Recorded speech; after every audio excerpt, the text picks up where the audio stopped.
Imagine waking up one morning, expecting your Social Security benefits to be deposited, only to find nothing in your account. No money for rent, no funds for groceries, and no way to pay your bills. You panic. You call Social Security, only to be told, you need to come in person to prove who you are. Now, imagine you're 90 years old, living miles away from the nearest Social Security office with no way to get there. Sounds like a nightmare, right? Well, this isn't just a what-if scenario. This is about to become a harsh reality for thousands of vulnerable Americans due to a new Social Security policy starting March 31st Street. And the worst part? Many of those who will be affected have no idea what's coming. Before we dive deeper into this, take a moment to subscribe to Benefit Genius. If you want to stay informed about Social Security updates, retirement planning, and financial security, you're in the right place. We break down complex policies in a way that's easy to understand, so you never miss out on what truly matters. Hit that subscribe button and turn on notifications so you don't get caught off guard by major changes like this one. So, what exactly is happening? Starting March 31st, Social Security is introducing mandatory in-person identity proofing for people who file claims over the phone. This means that if you don't submit your claim online, you must physically visit a Social Security office to prove your identity, no exceptions. Now, on the surface, this might not seem like a huge problem. You might think, okay, so people just need to go to the office. What's the big deal? Here's the problem. Many Social Security offices are severely understaffed, have long wait times, or are completely closed. For people who live in rural areas, visiting an office could mean driving 2 or 3 hours, just to confirm something they've already verified over the phone. And for elderly, disabled, or low-income individuals, this new rule creates a major financial and physical burden. But let's talk about the real issue here: delayed benefits. This change doesn't just add another step. It slows down the entire process and could leave thousands of people without their Social Security checks for months. Think about that.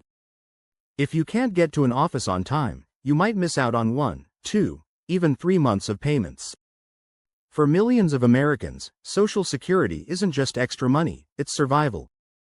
Missing even one check could mean falling behind on rent, losing electricity, or not being able to afford life-saving medications.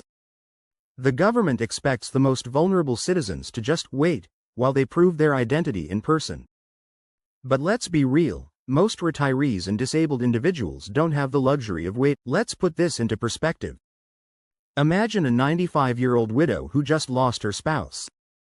She lives in a small town, 100 miles from the nearest Social Security office.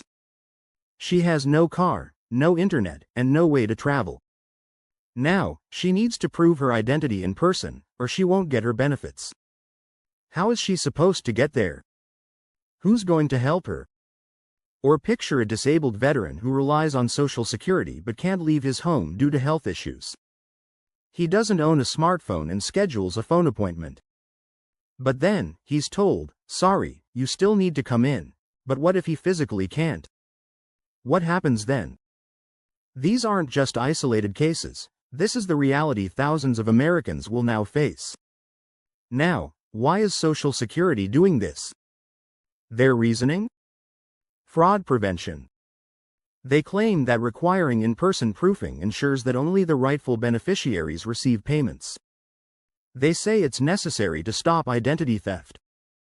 But here's the truth: Social Security fraud is extremely rare. The number of fraudulent claims is tiny, yet the government is using this as an excuse to make life harder for honest, deserving people. It's like using a sledgehammer to kill a fly. It causes more harm than good. Instead of creating a more efficient way to verify identities, they're blocking access for the most vulnerable people in our society. So, what can we do about this? The first step is awareness. If you or someone you know depends on Social Security, it's critical to start preparing now. Here's what you should do. 1. File your claim online if possible. 1. This completely bypasses the in-person requirement. 2. If you must file over the phone, schedule your appointment ASAP. 2. Do not wait until after March 31st Street. 3. Spread the word. 3. Many people are unaware of this policy change, and they could be caught off guard when their payments are suddenly delayed. 4. Contact your congressional representatives. 4. Let them know that this new policy is hurting the most vulnerable citizens. 4. They need to hear from you. We've seen before that when people speak up, change can happen. But it takes a collective effort. At the end of the day, this is about real people's lives. This isn't just about paperwork, it's about elderly widows, disabled veterans, and struggling retirees who rely on Social Security to survive. We need to stand together as a community and make sure no one falls through the cracks. If you or someone you love depends on Social Security, stay informed, plan ahead, and advocate for change. And don't forget, subscribe to Benefit Genius so you never miss crucial updates about Social Security and financial security. We're here to help you navigate these changes and ensure you get every dollar you deserve. Thank you for watching, and let's work together to protect the benefits millions of Americans rely on.